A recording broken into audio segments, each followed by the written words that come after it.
Good morning, good evening, good afternoon. Hello, I'm Cameron Walsh, and this is RaceSpotTV. We are going to be bringing you the Skip Barber 2K World Cup live from Lime Rock Park. Don't go anywhere. We'll be right back. Qualifying just getting done. They're going to start griding up in a couple of minutes, and we'll be back with all the good action from the 2K series in just a few moments' time. Don't go anywhere.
Will start in 12th, Arion Zafaita. He'll be starting in 13th, Behemoth Nidus. 14th, Justin Tipton in 15th position.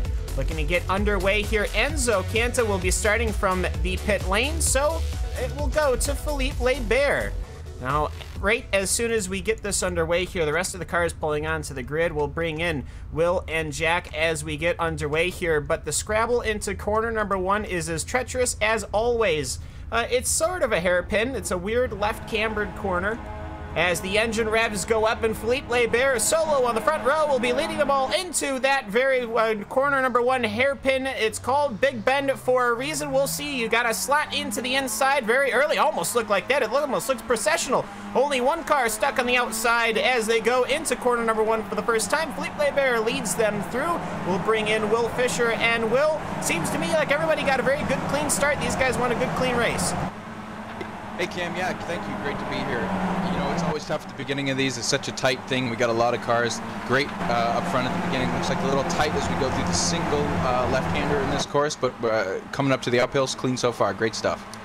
Yeah, on the uphill here, you'll actually see the suspension get light. These cars don't catch air like some of the larger vehicles, but they do get light and a little squirrely as the field runs their way through the uphill, some of them going side by side. Neil Bogdams, the 101 car will be having, we do have a car going around. We figured we would have 1, and it is Paul Malokis, the number 4 car. He is going to find himself well in the back, and we're going to bring in now Jack Stiles. Jack, not the day you would want to start, as a couple of other cars have had incidents, including Pascal Vanderhelic and Casey Black.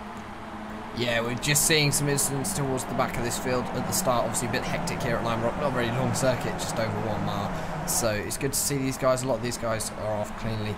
Obviously, some of the people in this series, the likes of Philippe Lebert, Tuan Tran, they are regulars to the 2K World Cup. But also we have almost motorsport royalty racing here today. I'm just going to point out towards the back of the field, currently sitting in 29th position, is Benny Simerson, younger brother to the late Alan Simerson, which anyone who follows sports cars, he is one of the best sports car drivers ever seen on the circuit. But going back towards the front of the field, Philippe Lebert is currently leading from Tuan Tran in the 777. Lebert's going to get slightly sideways coming through that corner, so that is a good move by him, keeping that car in power. So Johnny Gwindy going to look down the inside of Bastien Huisman for 3rd position. Top 4 going to be running within about a second of each other, so that is good racing from these guys. We're all going to move to the inside trying to get the draft. We're seeing lots of single lines so far, side by side coming down the main straight. Yeah, they're almost the under braking as Philippe Lebert gets a boot right in his rear wing. Good morning. As they actually managed to catch it all back up. Tuan Tran, though, he managed to sort himself out. Johnny Gwindy, one of the Nissan drivers, actually finds himself in 3rd position. This is a star-studded field, not only for sim racing, but actual motor racing as well, and that just goes to show just the pole of the 2K Skip Barber World Cup Series. But Philippe Lebert is able to cover himself as they are working their way up towards the uphill. They'll make it, as everyone seems to be favoring just a little bit of the left side of that exit, where there's just a bit of touch of grass. Disaster could abound any lap, but you know what? Will these laps go by quick? And I mean, we're hitting below 1 minute laps in a 2K car, and that is impressive. And you know what's even more impressive? These guys are running this close to each other, and actually half of this field is going off the track on the final corner as they work their way down towards 1. This track is an absolute bull ring. There's no other way to describe it. There's such a motivation to run a little wide on that final corner, so we got to keep an eye on that. They're going to throw dirt onto the track. You can also get a little loose when you run wide. They're trying to get a run. It's funny you mentioned Benny. It's interesting. You know, he might be motorsports royalty, but he's also an expert in these cars. So you know, even though he's you know, maybe a little bit new, but we got to keep an eye out for him starting from the back. Well, unfortunately, he has actually had an incident, and that will claim the 222. Benny Simonson, whom I know he normally would race us up front in this 2K World Cup Series. I haven't necessarily seen, or as many as I should, but either way, he came to the inside of Rob Adams. It was just a little bit of a touch going to the uphill, but it was just enough to put him into the tire barrier. Unfortunately, Benny Simonson's day is going to be done, but meanwhile, Philippe Lebert comfortably in the lead, Jack, and he has got Tuan Tran looking on his outside, but the outside of Lime Rock Park going into Big Bend, that first corner, it's not what you want to do just because of how the cameraing works. Yeah, definitely. The camber is going to be quite important here. We're going to see side by side with Tom Ward in the 224, and I believe that's Greg Seitz in the 74. This is very close racing here. Looks like there's just going to be, these guys are definitely getting close to each other. We've got almost like a train forming towards the front of this field, Cam, and that's something which we quite often see with the Skip Barbers in anything, especially in the 2K World Cup, because there are so many of them. 34 cars here today out on the circuit of Lime Rock Park, and on a track this short, you're always going to get trains of cars.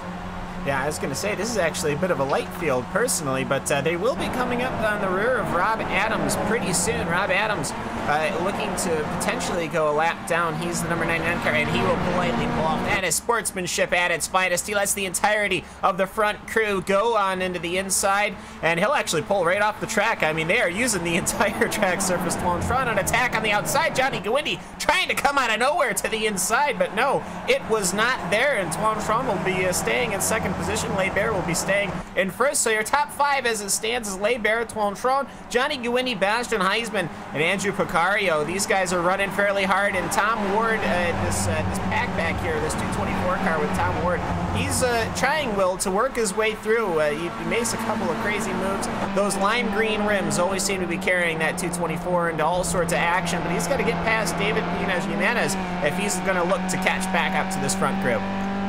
Well, I've said this before, but Tom Ward really loves to win, and you know, I got to be careful here because I jinxed Benny as soon as I started talking about him going through the field. But we've been watching Tom Ward, and this guy, you know, he'll go anywhere and do anything to make a pass. I saw him last time on the straight go 4 wide. He's probably going to try to make another pass here and keep moving up the field.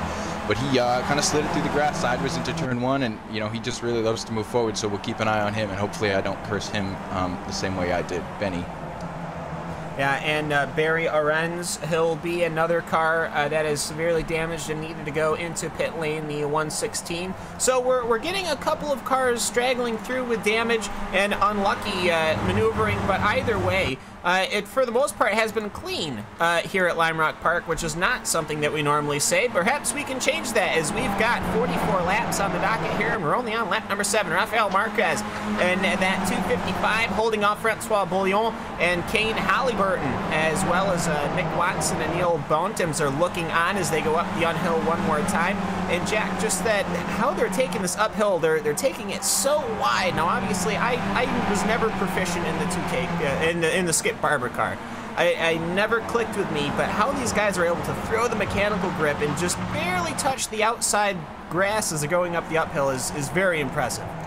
What you'll find is the people who are driving here today in the 2K World Cup are people who know this car better than anyone, and that is definitely shown by the fact that we have a line of, I'd say, 7 UK&I drivers, all people who we see in the UK&I Skip Barber series, obviously broadcast on Monday nights on RaceSpotTV. So these guys know their car, know the car very well, which is great to see, and it's great to see them all come to somewhere, which is so exciting.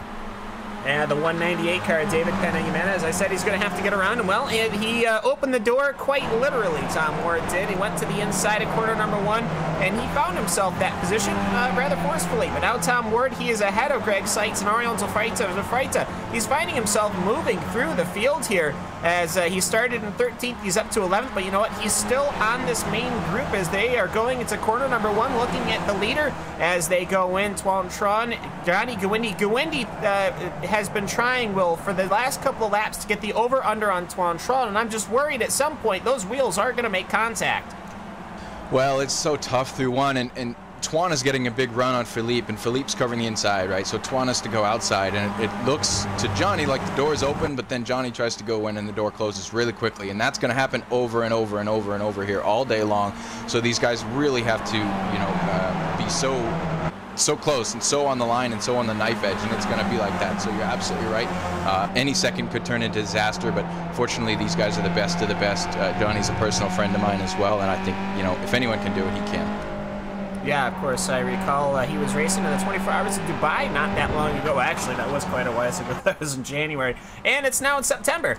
But either way, looking through this front field, they're still going through it. I see Bastian Heisman and Johnny Gawindi. He is going side by side as Heisman is trying to make the outside work, but you see how it fades away and how Andrew Picario in that 168 was just able to catch right on up. Corner number 1 is very deceptive, Jack, and I think that pretty much every single iRacer knows this track like the back of their hand, as well as the Okayama circuit over in Japan. But everyone gets Lime Rock Park, everyone runs Lime Rock Park, and it's very deceptive going into that turn 1.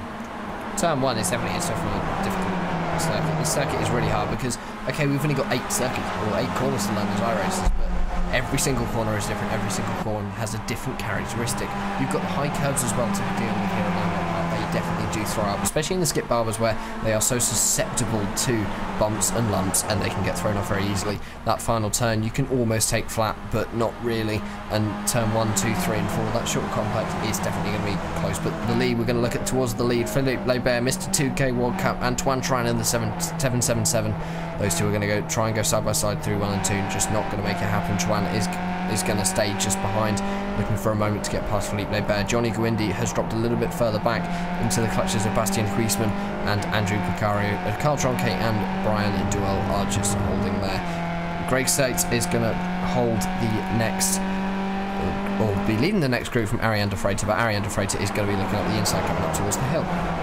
Yeah, and Justin Tipton had an incident. He was going into corner number 1 and ended up Diego Francisco finding the rear bumper of Tipton, as that will spin him way back in through the field. That number 5 car, I actually believe that's going to be a retirement. It is. So that was your 11th place runner out just like that. But meanwhile, as these two cars, they're actually pulling away. Barber and Tron is. We're going to leave them just for a little bit because I'm almost wondering here when De Vrijten is going to make his move. He has, Will, that number 1 on his car for a very specific reason, and that's because not only is he obviously number 1 being the fastest, but he, quite frankly, is one of the fastest in the entirety of the 2K Skip Barber series, and I'm surprised to see him starting so far low in the grid. I guess maybe perhaps he just didn't get a good lap, but between Arion De Vrijten and Tom Ward, I'm going to be quite worried if I'm Greg Seitz or Brian Dwell, because those two guys, if they start working together, they're going to catch him quick. No doubt that Arion is one of the best drivers in this game. He's one of the best drivers on this service, and he's got a 2K World Cup championship to his name. He's the defending champion, as you say. He's the number 1.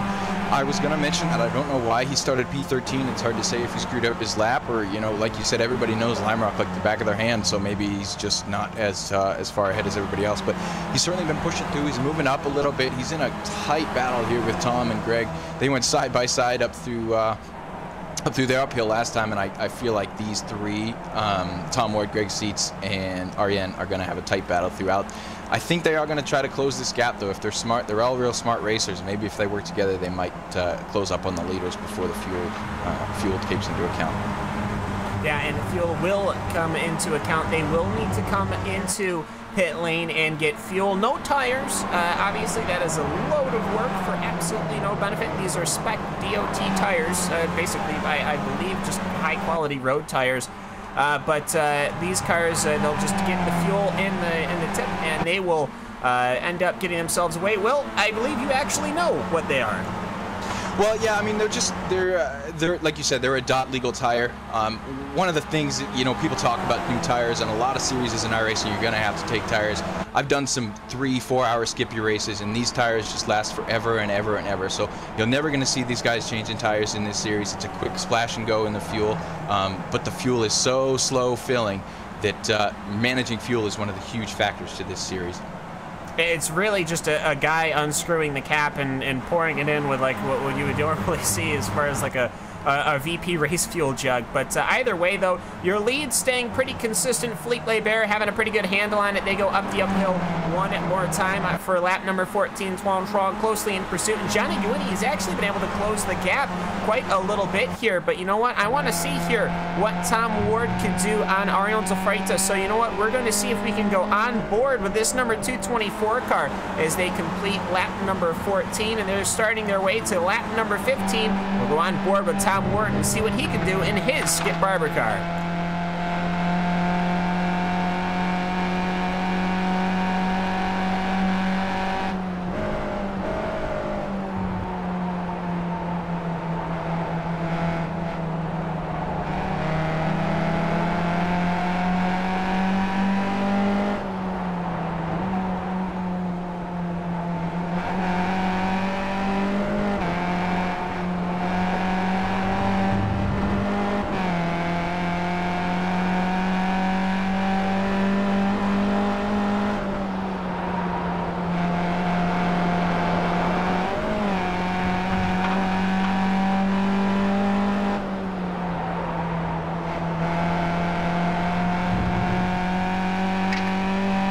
Guys are just so evenly matched.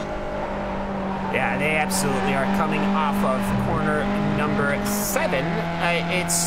It's difficult to try to pick one. Actually, Arion De Vrijten, he's going to pick a little bit of a draft from Greg Seitz. He'll go to the outside as Tom Ward from way too far back is going to potentially look to find himself to the inside. He will not. He'll run out of momentum as that banking, actually, Arion De Vrijten just teetering on the banking between the flat spot and the actual banked surface. Greg Seitz, though, he covers well. And, meanwhile, I was going to say, just looking at the lap times, Arion De Vrijten had like 1/100th of a faster lap. I mean, it was not fast, that much faster at all, and he is all over the rear of Greg Seitz, who's putting in good lap times. Your leader lap times, as they stand, is a 57.3. So either way, it just goes to show you these guys, pretty much the entire crew is from first to, I could find all the way back to Kane Halliburton, is all within the same second here, Will, and that is just impressive. Yeah, I mean, it's the nature, like you said, everybody's familiar with the track. It's such a small track. There's so few corners. And then once people you start to figure it out, and everyone's just so evenly matched, there's just nowhere to pass. The only really way to pass is to try to get a run into turn one, but if the guy covers, what do? You go on the outside and you're hung out. So that's really why we're seeing the procession here. Another reason is because it's so early, and we talked a little bit about fuel before. The pit window's going to open here, I think, around lap 19, so we're closing up on it, just a couple minutes away. It's going to stay open for 6 or 7 laps. But what we're really going to see is guys in the first half of this race conserve a little bit, and in the second half, that's really when things are going to open up. Yeah, absolutely. That's when people start really, they're going off track right now. Wait till you see later in the race, folks. But either way, let's take a look through pretty much the entire field as everyone runs. As it looks to me like Bastian Heisman's going to at least try on the outside of Johnny Guindi one more time. Toine Tron trying on the outside of Philippe Lebert going in one. I'm pretty sure they do this the entire time. Guindi actually makes a mistake here, and Heisman will run to the inside. That's actually a fairly big change because now it's 2 teammates chasing down the single car of Philippe Lebert if they get themselves through. But either way, nothing else changes up in the front group outside of that. So let's see if we can go through the most of the grid as we can, time bearing. But either way, Philippe Lebert, things are changing slightly because he has now got the 2 cars from the other team hunting him down as he goes up the uphill. Toine Tron and Bastian Heisman are those drivers. Johnny Guindi is now relegated back to the 4th position. Andrew Precario, well, he's pretty comfortable back there in the 5th position. Brian Doel really hasn't been a factor in this race, but he's hanging on if anything happens. And if he has a good pit stop, he can certainly make the jump. As Carl Dronke, he's kind of on an island on his own in 7th position. You go back to Greg Sykes, Tom Ward, and Arion Zafreitza. They are basically continuing their slugfest, but unfortunately, their lap times are faster, but they never seem to be actually gaining anything. But as that is your 8th, 9th, and 10th position, then you go all the way back down to Francois Bouillon as they are quite a ways away from the leader as he is getting chased down by Rafael Marquez. And then you've got another pairing, Mick Watson, Kane Halliburton. These 2 guys have been basically quiet all race long as they're working their way through the kind of the switchback here before you get to the hilltop. Diego Francisco, he's running 15th as Neil Bontemps, he's leading this next group. This is the next big group. Your 17th position's back as that 101 car is leading Fahim Antanatis, Chris Malcolm, and Enzo Canta, as well as Andrew S. Leach. Now, Enzo Canta, he qualified first with a 57.2, but he started from the pits, so he is currently worked his way up through the entirety of the field. All the calamities that has happened, he's worked himself up to 19th position, 18 seconds off if you're later. I'm sure the pit stop will be helping him. Then Andrew S. Leach covering him. Then you've got another gap. You've got Roman Kachka, you got Anthony Catt, Andreas Robertson, Rob Adams, Carlos Rodriguez-Martin, Paul Malokas, who had that incident early on, Pascal Van den Hoek, and then David Panas-Jimenez, who had an incident going into 1, and Casey Black, and that's pretty much the entire field. And you know what? If you look out of the rear of Casey Black, that number 65 car, I wouldn't be too surprised, Jack, if you see Philippe Lebert, because you know what? It's not that long of a track, 1.53 miles, and you know what? The leaders come quick. Yeah, they certainly do here. It's not a very long circuit. Obviously, the 65 has got a little bit of front wing damage there for Casey Black. Philippe Lebert isn't that far behind. He's now going to be crossing the line. Just looking back from the front of his car, you see the train. They're going to go 3 wide down into turn number 1.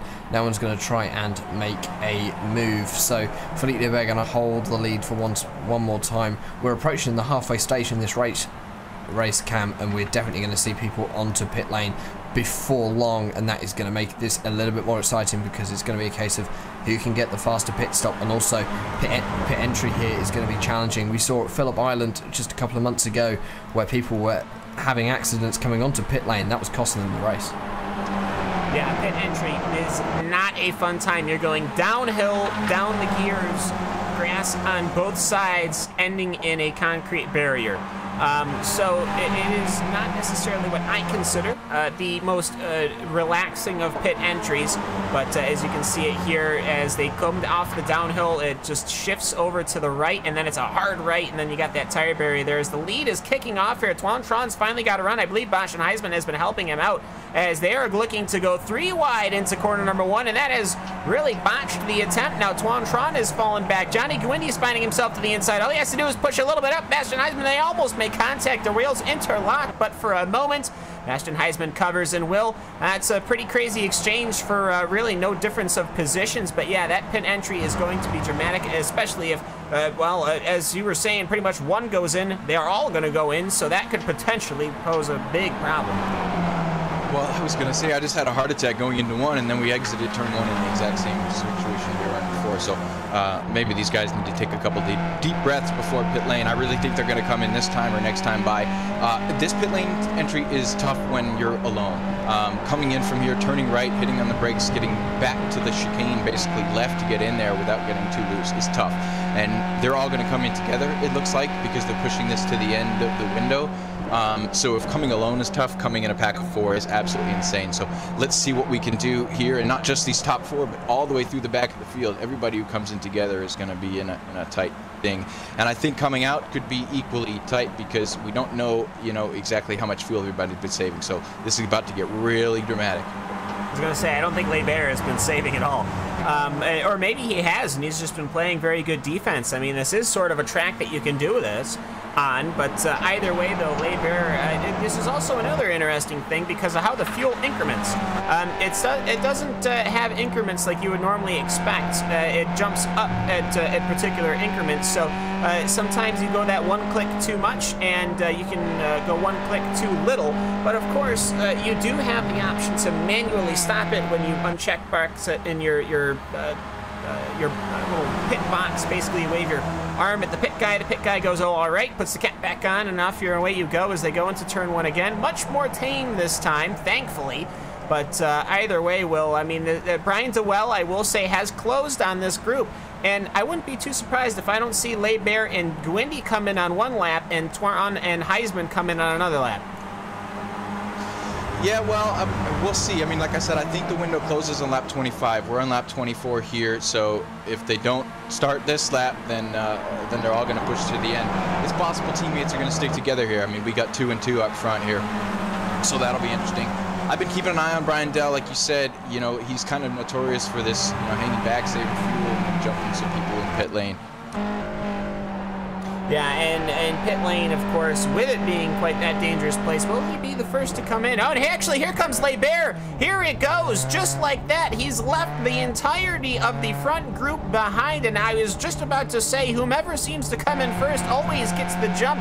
Will Barber have the jump? He'll pull into pit lane, and he will find his stall. Excellent stop there. The fuel man will come out, and he'll put some of that racing fuel in that Skip Barber machine. A couple of other cars, Casey Black, Rafael Marquez coming in, and he will get his pit service, and he will pull away 13, 14, 15.1 seconds on my docket, and he's, of course, got one of the very front pit stalls, so he's going to come out in no traffic. He's got Rob Adams coming, who's already a lap behind, so he is going to be absolutely in the clear. No cars in front, no cars behind. Will, that is exactly what you want to see. Yeah, absolutely. So I was watching this, and I thought maybe Philippe ran out of fuel, or he used a little bit more fuel than everybody else. And that's why he stopped early, but maybe he's really smart because Twan, Bastian, Johnny, everybody else, they're pitting now, got stuck behind a lap car coming down through the uphill and coming around through No Man's Corner, or No Name Corner, excuse me. So they all got held up a little bit that run. Let's see if PL can jump everybody, maybe get a second lead or so. Yeah, Barber, he is going right past West Bend, corner number 6 right now, and he'll go through to corner number 7. Where will the leaders be coming out? Of course, they went one lap further, so there's one less lap that they're going to have to take for fuel. Twan gets out way ahead of Bastian Heisman, and here comes Casey Black. No, they get the jump on Philippe Barber. I believe it is the other way around. That is not what he wanted to have. Their massive lead now for Twan Jack, and that is absolutely decisive. I was not expecting that. Johnny Gwindy's even ahead of Philippe Barber. Yeah, Twan had a pit stop that was over 4 seconds shorter than Philippe Barber, which makes me think that the guys who pitted just after them could be short fueling to the end. Obviously, they only have to do 18 laps to get to the end. They'll have about a lap less fuel, but that's peculiar, Cam. I'm suspecting they haven't got enough fuel to get to the finish. Well, I have to wonder. I mean, I thought it was going a little bit further. I mean, 15 seconds for just fuel, that's a boatload of fuel for one of these machines. I mean, it's not like they're chugging, V12 engine machines, though as exciting as that may be. they are not. Brian Dewell and Andrew Precario is now coming out of pit lane, and they will find themselves, even they have jumped Johnny Guindy and Philippe Lebert. So disaster for Philippe Lebert. And Will, this is for goodness sake a very big change. Tron though is finding himself stuck in actual, like, literal lap traffic. Casey Black up ahead, a car that will not just be pulling over and yielding, because this is quite real lap traffic now. But either way though, he still has a massive gap. So the rest of this race, I think, is going to be fighting lap traffic for everybody. Again, it's just the nature of this short track. We'll see who can manage it better than everybody else. Not, you know, this racing isn't just about pure speed, but it's all about racecraft. Racecraft involves lap traffic as well. Maybe Twan needs to kind of think about this. Where can he lift early and get a run on this lap traffic to get around him? The pit lane, I think it was really interesting. We talked a lot about how important the fuel is and how much saving fuel can help you through this race, and how you can get a big jump in pit lane because the fuel fills so slow. Well, let's think about it. Philippe led the entire race. He was pushing hard the entire race. He was full throttle into turn 1 the entire race. Twan directly behind him was able to lift early into turn 1 every single time, and that adds up over 25 laps. The guys behind him lifted as well, you know, but maybe not quite as much because they had a little bit of a stronger draft. But just that lifting, you know, a couple seconds early for Twan every lap for 25 laps could equate to a pretty significant fuel savings. It's possibly short. We can't be sure one way or another. But I do think, you know, lifting early into 1 over and over and over again is going to pay huge dividends for him, and it appears it may have so far. Yeah, I mean, we're talking about right now, he's got a 1.3 second gap to his teammate, Bastian Heisman. He has got almost 5 seconds on Philippe Lebert. And Philippe Lebert, if he's not careful, he's going to have Tom Ward sniffing up to his rear if he doesn't get the lap times rolling. Last lap was a 15.7. He's slow because Andrew Precario and Brian Dewell is side by side up ahead. Brian Dewell has a bad exit of corner number 1. Philippe Lebert, though, can't capitalize on it, and Tom Ward is loving it. He ran a 57.4. Carl Dronke is coming into his own. He ran a 57.2, and he's fighting with the last season's champion. There goes Carl, actually. There we go. We've jinxed him. We managed to jinx one, Jack. That's not what we wanted to see. No, just going to have a look back at the accident. No contact between him and Ariane de Freitas and the number 1 car. Just lost it on his own car, just going over the curb. Actually, I say that there was contact between the two. Ariane just could not get out of the way of Carl Dronke in the number 10. So Ariane de Freitas, I believe he has probably picked up damage from that, because that was quite a hard hit. He has lost his front wings. He is going to be struggling for front downforce. Not that it really will generate much downforce for these cars, but that is definitely not going to help him. The 74 already of Greg Seitz going to be able to make up big leaps on Ariane de Freitas. So de Freitas with that damage is going to be injured for the rest of this race. So, and unlucky there for Carl Dronke. Yeah, and actually, you can actually see in the very front of that machine, there's now a hole where the air is going to be inserting itself. That's obviously going to be reducing the front line speed, as we can see there. But for Ariane de Freitas, not the day he wants to have here. But for Philippe Lebert, also misery comes in pairs, it seems, because Lebert is also not having a good day. He's running faster laps than the cars in front of him, but he can't manage to get by. And Will, as the laps are ticking down, we've got 14 to go. It looks like Tron, he's got a completely open track in front of him. He's got a lap car behind him. He is very comfortable now with his pit call to come in 1 lap after Philippe Lebert. Well, so far so good. Let's see if he took enough. We're not going to know that until the end. It's going to be tight one way or another, I think. I think he's comfortable enough as is. The lap car behind him may be hurting him a little bit at this point, because it's going to allow Bastian to draft up to him, but then if Bastian doesn't clear him quickly, it's going to help Twan. I think Twan is definitely in cruise mode here. He out-qualified Bastian. He out-qualified Johnny. He's got the pure pace. He's just got to put his head down and see what he can bring to the finish. I think a 2K Cup win would be absolutely massive for him. So his heart probably racing 160 beats per minute right now. Let's see if he can bring it home to the finish. Philippe obviously is frustrated, leading 25 laps and then kind of getting stuck. You just get mired on this course. There's just absolutely nowhere to go. He made, he got past Precario on that last lap, but Brian Dell is a whole other beast altogether. And unless he can get a good draft into turn 1 and kind of slingshot around Brian Dell, I think he's kind of in for maybe a top 5 at best here. Yeah, and he actually slid right on up in the dirt. He went too wide in the dirt, and he actually lost a couple of miles an hour coming off the exit there. But either way, though, for Andrew Picario, he was running pretty strong in 5th, lost 2 positions, Brian Dwell and Philippe Lebert, as we saw live here on RaceSpotTV. And actually, Bastian Heisman here, last couple of laps, his lap times have been quicker, and he is slowly reeling in Tuan Tron. Meanwhile, though, this the 74 car and the one, of course, that's Ariel De Freitas and Greg Seitz. De Freitas, he's not going down without a fight, Jack. Even though he doesn't have the straight line speed, car is certainly still a car, and he can still put Greg Seitz on the defensive. Yeah, De Freitas is just getting himself inserted inside behind the 74 of Greg Seitz. That just gives him that tiny advantage, which means that he's not losing as much straight line speed due to the massive gaping hole in the front of his car. But he's just got that another issue of he might not be able to get past. And Will, you just picked up on this as well. If he's going to do it, he's got to get it done under the brakes, but it's got to be a very late braking maneuver. Well, it's a situation where the front wing on these cars, the cars rely so much on mechanical grip that the front wing is not necessarily going to make him slower in the corner. You know, he can kind of hang there in the corners, but on the front and going down the straight, the air just gets funneled in the completely wrong direction. It hits the tires dead on. It goes into that hole in the front. It's hitting him in the feet. It's a great air conditioner for him, but it's certainly not helping him. So he can kind of hang in the draft, going in a straight line, hang on to Seats' draft. But if he were to try to pull out, it would be like hitting a brick wall, unfortunately. So he's just kind of got to hang in there to the finish.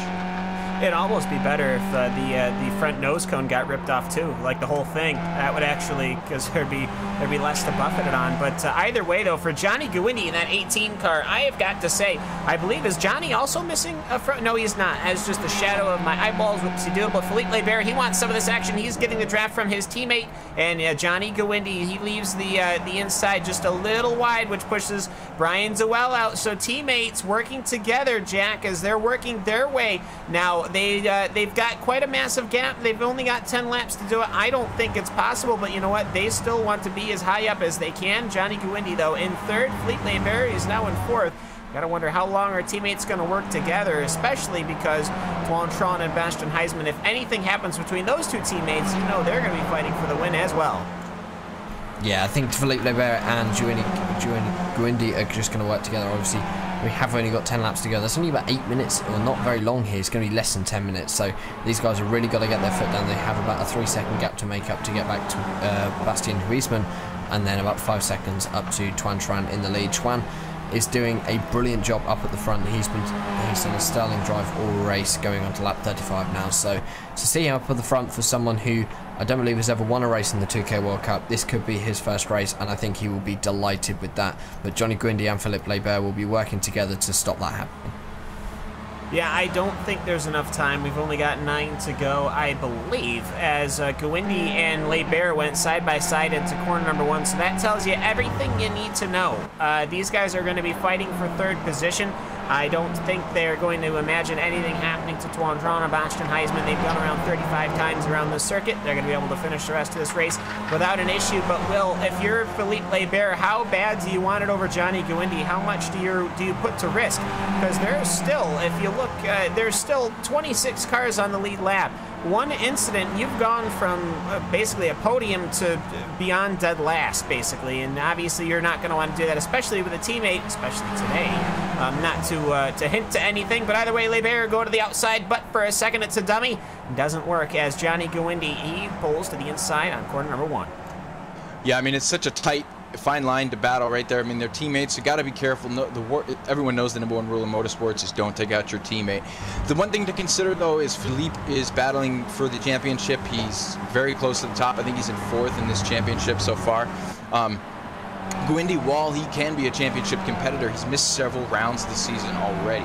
So I don't know if he's going for the championship. I don't know if there's team orders in play.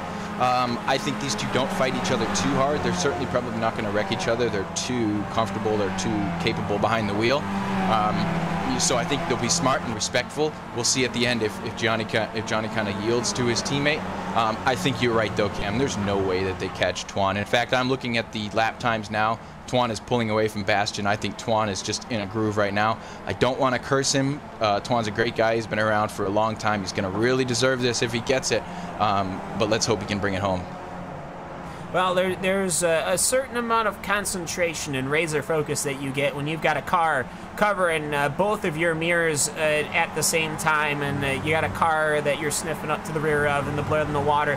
There's a different kind of pressure that builds up when you're the leader of a race in the closing stages, and every single corner becomes the corner that you ruin your race on, and you ruin it, your win result.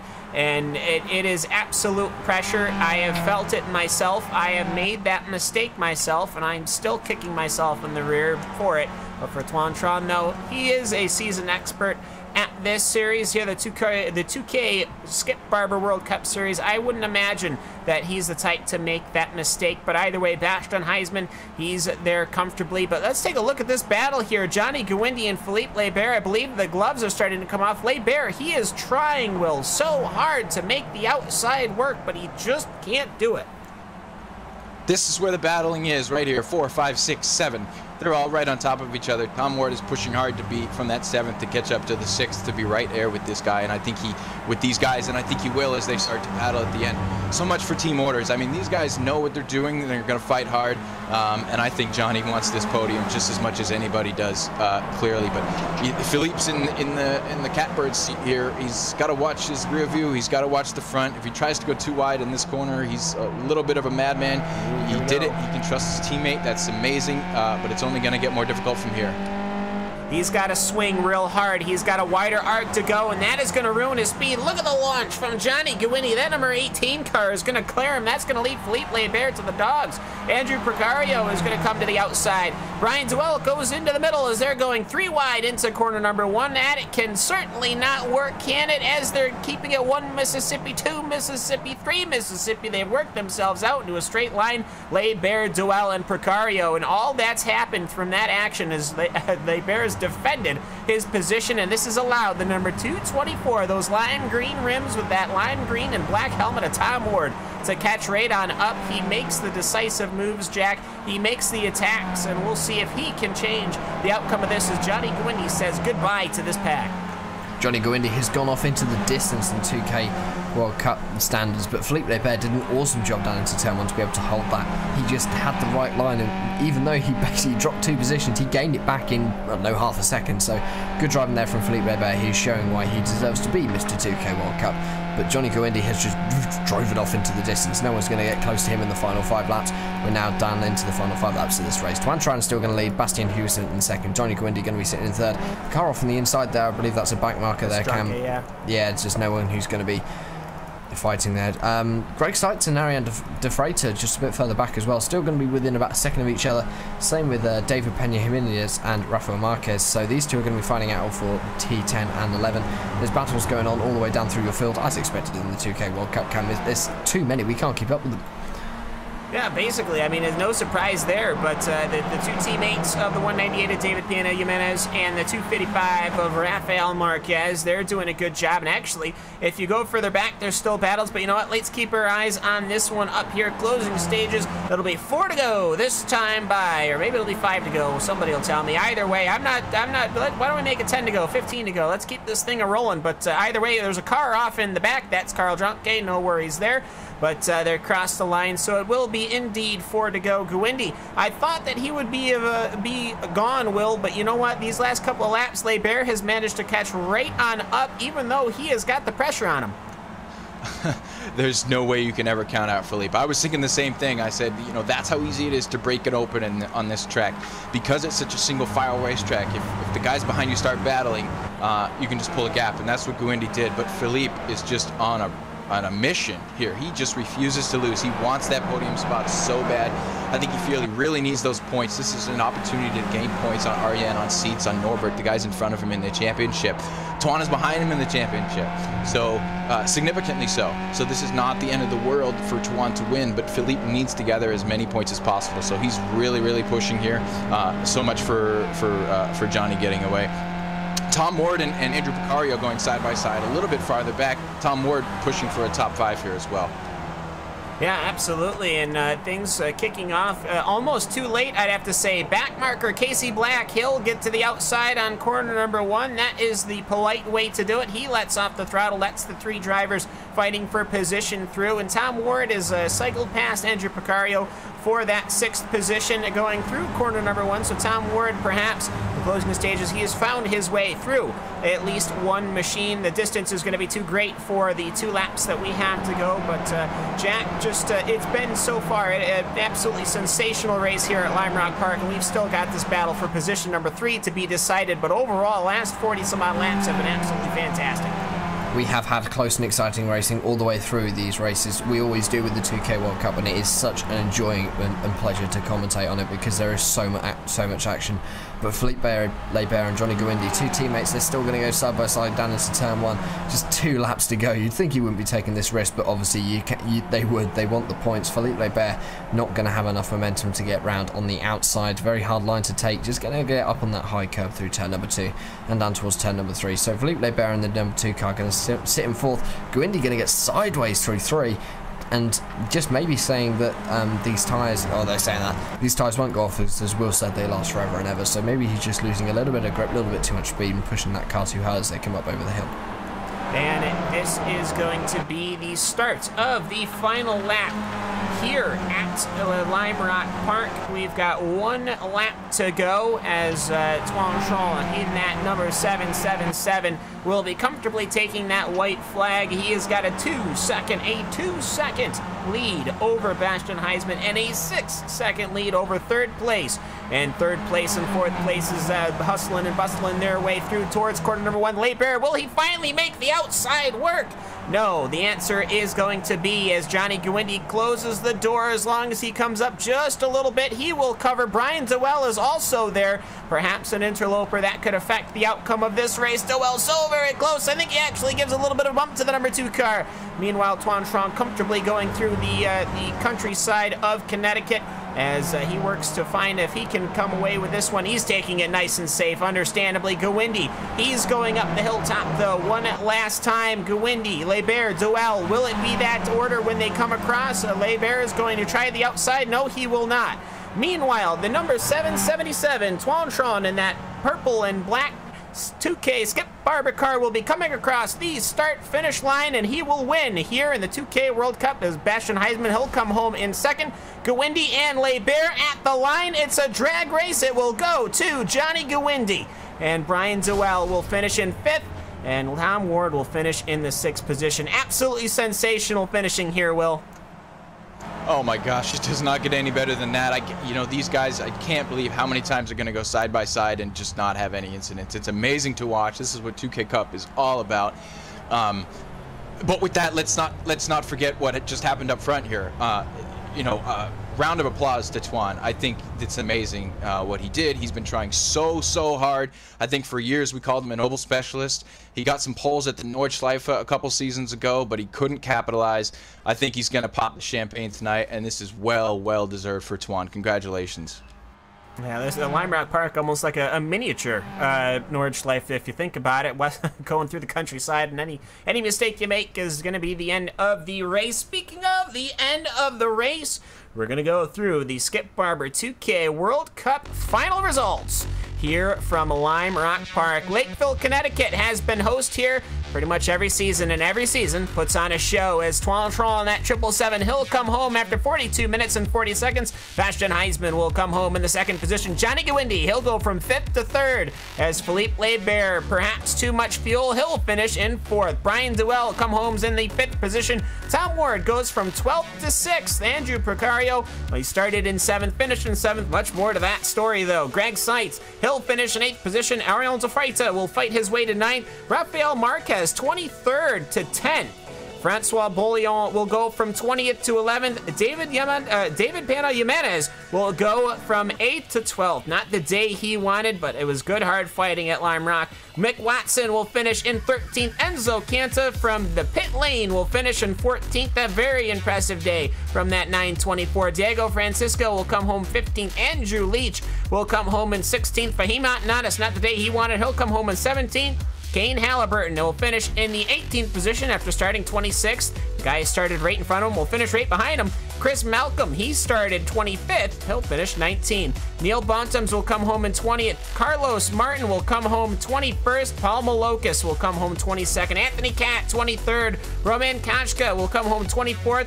Pascal Vandenhoek, 25th. Andreas Robertson, 26th position. Casey Black, 27th. Rob Adams, 28th. Car Dronke, 29th. Bill Frazier in 30th. Justin Tipton, 31st. Barry Arens, 32nd. Stefan Stoyles in the 33rd position. And Benny Simonson, the first retirement of the day, in 34th position. Either way, we're going to take a quick break here, and we're going to see if we can find anybody for interviews after this great run here at Lime Rock Park. You're watching RaceSpotTV on iRacing Live, a wonderful race here at Lime Rock Park. Let's see if we can break it down the other side of this break. Stick with us. We'll be right back.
Welcome back to the Skip Barber 2K World Cup Series. It's the post-race show here on iRacing Live and RaceSpotTV. 44 laps ticked away in 42 minutes, and we've got a winner at Swantron in the number 777 after starting in third. But either way, myself, Cam Walsh, Jack Stiles, Will Fisher, and Hugo Louis. And Will, we'll go to you first. It was a very, very hard race here at Lime Rock Park. Absolutely razor edge. It's basically, it looks nothing more different than a public road that's been laid in a circle. But either way, good racing here from Connecticut. One of the oldest tracks in the United States, one of the best tracks in the United States. It's such a technical circuit. It demands so much from the driver. These guys just pushed everything to the limit for 44 laps. It was a blast to watch. You know, I think nobody could have expected anything else out of this. These guys were just going hard from the top. Like I said, so much congratulations to Tuan. Congratulations to Bastian for a P2. Gwindi, such a hard fight for a P3. Absolutely amazing. Philippe probably be a little disappointed with a P4 after leading for so much of the race, but you can't argue with points for that. Overall, I'm absolutely satisfied with what I saw this weekend. Great job by everybody. Absolutely, and Jack, I mean, every time you look at the monitor, there's always something going on in this series, always action all the way throughout the field. I mean, all the way down to, I'm looking at 22nd, they were split by less than 0.3 of 1 second. I mean, it is just impressive every single time that the Skip Barber 2K World Cup Series comes together, and this tight track really put on a show. I mean, I've said it before, the 2K World Cup is one of my favourite series to commentate on because there is so much action happening.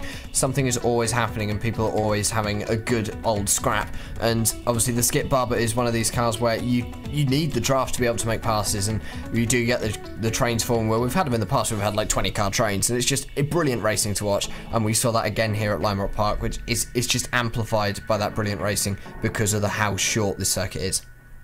Yeah, absolutely. All right, let's start getting some of these drivers in here. We'll start with Mr. 2K himself, Philippe Lebert. We'll get him in here and start the conversation. We'll see if maybe we can even wrangle up Toinchon from his celebrations and get him in here. But whilst we're waiting for that, Philippe Lebert.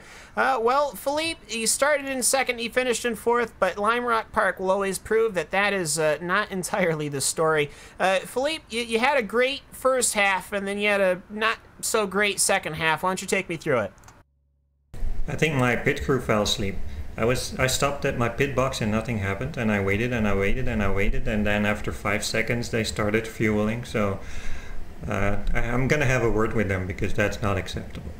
It's not. You managed to come in when they were going to the bathroom or something like that, or maybe they were eating ice cream. But either way, yeah, not. We were kind of wondering perhaps if you had used that much fuel, but either way, it was about a 5-second difference. You were able to fight back. I mean, to fourth position, but either way, the second half you were basically stuck in traffic. You had to do a lot of fighting, and then you had your teammate Johnny Guindy up ahead, and it really goes to prove watching this battle just how hard it is to make a pass. Yeah, it's kind of hard, especially when you have someone behind you when you're in the middle, because if you take the outside, then the guy behind will sneak up the inside, and so you have to cover the inside and try to make a pass around the outside at the same time, and that's almost impossible. If I would have been by myself just behind Johnny, it probably would have worked, but yeah, it was not meant to be. Now, I have to ask the question because I can't find it with my quick fingers here on the browser, but whereabouts is the 2K Skip Barber series heading next time, Philippe? We're going to VIR next time, Virginia International Raceway, and it's going to be a long race with 3 pit stops, so it's going to be... an endurance race, basically. Yeah. Yes, that's the second time we've done that, and the first time was pretty good, so we're doing that again. Yeah, going to a couple of what would be considered the backcountry here in the east coast of the U.S. I mean, these tracks, Lime Rock Park, VIR, they're basically just pavement scrown onto a landscape, and that's called a racetrack. Certainly not how they build them in today's world, but either way, VIR, well, it's... We talk about a challenge here at Lime Rock Park. It's ever amplified in what was basically considered the green hell of the U.S. Oh yeah, it's a wonderful track. We should do that more often, but people don't really like the track because it's so hard. But I'm glad we were revisiting the track again this season. So yeah, I'm looking forward to it. And anyone you'd like to give a quick shout out to or thanks before we let you go? Yeah, I want to congratulate Twan for his first win. I think it's his first win. He might have won before on an oval, but on a road track, it's his first win. So an awesome job. He was extremely quick today, and he fully deserved it. All right, Philippe Lebert, Mr. 2K Cup. Well, he started in second. He'll finish in fourth. But either way, thanks so much for hopping on with us, and we'll see you next time at VIR. So with that, we're going to move on to Ariel de Freitas and Johnny Guindy, but we'll start. Why don't we start with Ariel de Freitas with Jack Stiles. Jack, you're going to be standing by with Ariel de Freitas, who finished in the 9th position. I'm down on pit lane for sure with Ariel de Freitas of the #1 machine. So first of all, that's probably not the day you wanted. We're usually used to seeing you up at the front of this field. You've obviously finished just inside the top 10. You finished 9th, but just what went wrong for you today? Why weren't you up at the front at Lime Rock? This track went wrong. No, in general, this track weirdly brings always out like really weird qualifying. I mean, there's like always surprises up there, and I screwed over both of my qualifying laps. To be honest, I had to slow down to not get a 1x on out of the last corner, but it also compromised the next lap, obviously. So yeah, then starting in 13th, I was kind of like trying to get the hang with Tom and Moment Greg, and it seemed Tom wanted to work together to close the gap, but Greg, it seemed he didn't. So we fought a bit, so figured I'd pit early try and get a run on those guys this way, which in the end worked out pretty well because I jumped Greg. But then Carl, on the exit out of turn 4 or 5, I don't know which turn it is, but it's the right-hander after the left-hander. He went on the curbs and he lost it, spinning to the right where I was, so it broke my nose. So yeah, the last few laps I could barely hang in Greg's draft, so salvaged some points and that's it, I guess. So this is almost a get what you can points wise and look forward to the next race. Obviously the next race we're heading to Virginia with the 2K World Cup, and it's going to be the endurance race. 3 pit stops are going to be needed to complete that race. That's going to be a case of keeping it in the long game and just getting the car to the end while also being fast. Just take us through what it's like, obviously going from the sprint race about 45-50 minutes up to a race which is going to be more or less 2 hours. Yeah, it involves a bit more strategy in terms of fuel, but on the other hand, I mean, with all laps leading stuff and getting extra points for that, you might want to lead laps, but in general in those races you want to save fuel a bit. I mean, for example, Phillip Island, I had a jump start and could still do it with 2 pit stops, including the stop and go, with saving a lot of fuel. So it's going to be tricky. Virginia in general is a tricky track. Not a lot of people like really master the track, so there are some tricky braking zones there, but at least there's a lot of passing opportunities, so qualifying won't be as important as it is on a track like Lime Rock. So then, Ariane, any sponsor shout-outs you want to give to? Who do you want to thank? Yeah, thanks to my team, a new team, Evolution Racing Team, and my sponsors obviously, Logitech, JRT. So yeah, it's awesome. Good teammates, good fun. 2 new teammates driving the Skippy as well, so a shout out to them as well. So then, ladies and gentlemen, that is your 9th place finisher, Ariane de Freitas, in the number 1 machine. Back to you, Cam. Yes, and well, it looks like Twan is just going to be enjoying his victory on his own, which we can't certainly fault him for. So once again, congratulations to him. Meanwhile, though, we've got Johnny Kawindi, teammate of Philippe Labert. Well, they had a drag race to the finish. Let's get Johnny in here. We had a drag race to the finish, and he beat Philippe Labert by a very scant number. It is a very small number, but either way, Will Fisher, you're going to be standing by with the pilot of that number 18 Skip Barber car of Johnny Kawindi. Johnny, hey, my man, congratulations on P3. First of all, let me ask you, how do you feel about your result? Is that kind of what the range you thought you would be? Are you disappointed that you couldn't get a little higher up, or are you happy that you didn't fall farther down? And before the race started, I think I would have been happy with 3rd place because this isn't a track I'm good at, and my qualifying wasn't particularly good. But in the race, I don't know. I felt pretty good. I felt I could maybe if I stayed together with Twan and Bastien, maybe try to pass them in the second part of the race. But obviously that's a lot easier said than done at this track. But overall, I'm pretty happy. It's not a track that suits me, so overall, I'm okay with this. What do you think happened? Why couldn't you hang? Why do you think you couldn't hang with Twan and Bastien? Did they just get better pit stops than you, or were they just a little bit faster at Ross pace? Yeah, I really have no idea because they gained like 2-3 seconds each. Either of them gained 2-3 seconds on me during their pit stops. Like I was right behind them as we stopped, and coming out of the pits, I was already way off their draft. And after that, they still had really good pace, but had I been a little bit closer, I think I could have got them if I put myself to it. Woulda, shoulda, coulda, I guess. Yeah. Talk to us a little bit about defending from Philippe there. He really put the pressure on. You know, we saw one point where you escaped a little bit and had a good gap, and we thought, you know, maybe what was that 5, 6, 7, 8 to go? We thought maybe you were going to pull away, but then Philippe caught up. Talk to us about defending and holding him from taking your podium spot for the last few laps. How was that? Yeah, honestly, at this track, if you're in front, you can't get too nervous about someone trying to pass you because really it's completely on them too. to make the pass. So as long as you know what to defend, it's pretty much impossible that they'll get past unless No they team trick orders you in into a play? mistake or anything like that. No, not at all. Awesome. Well, congratulations again. That's all I had for you. Yeah, thank you, Will. All right, and with that, I feel, and I fear actually, because I don't want this race to be over, but I think we're gonna have to put a bow on it. So Hugo, I think I'm gonna need the music to start sending us out.